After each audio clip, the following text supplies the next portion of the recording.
Yeah, simply it just wasn't good enough from us. We had opportunities to put the ball in the back of the net.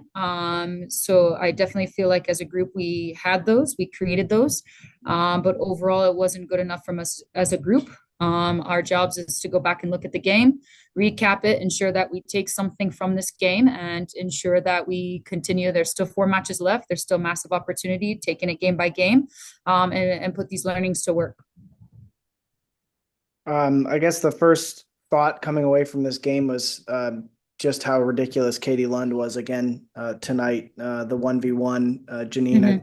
I think Janine said it was 99 times out of 100 in the NWSL. That's a goal in the 1v1. But a highlight for tonight was Katie's play. What can you say about her?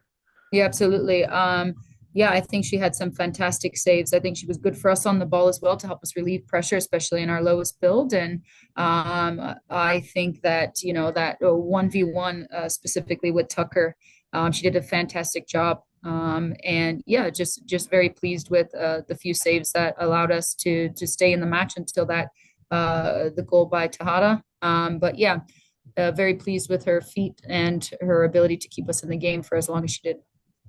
Bev, Janine was talking about, and you just mentioned it, that there were opportunities created that Mhm. just weren't taken. What do you think needs to be different in those moments, and how do you have that discussion with your team?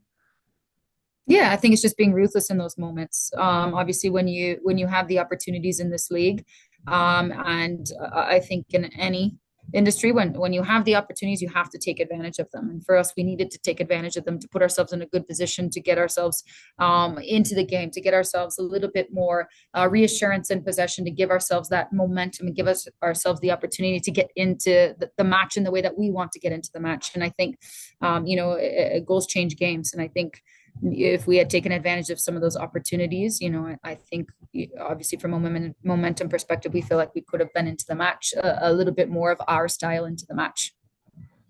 Last two real quick. One is just I know it's immediately post game, but the last time we played Kansas City was probably the craziest game of the season for us. Mhm. It is a great opportunity coming back home next weekend. Just how do you start that conversation of bouncing back and getting back in the rhythm right away? Yeah, look, it's very important that we acknowledge ways that we need to be better. And it's really important that we take this opportunity to quote unquote bounce back and have a good performance. There's still 4 games left in the season. There's still massive opportunity left in the season for our group. So it's a fine balance of making sure that we address specifically how we can be better and address that it wasn't good enough for us tonight, and move forward from there. All right, last one, Bev, promise. We've seen a couple of times now comeback wins. The team has bounced back from Seattle and Bay really well. How much confidence does that give you knowing that this group has that in them after a night like tonight? Yeah, absolutely. I mean, I think we have all the pieces. We definitely feel like we have the pieces from a mentality perspective to what we know we can do from a style of play perspective. So I think it's just a matter of putting all the pieces together, ensuring that we are difficult to beat, and obviously that we get results where we need to get results. All right, thank you, Bev. Appreciate it. Safe Of travels. course. Thanks, Jeff.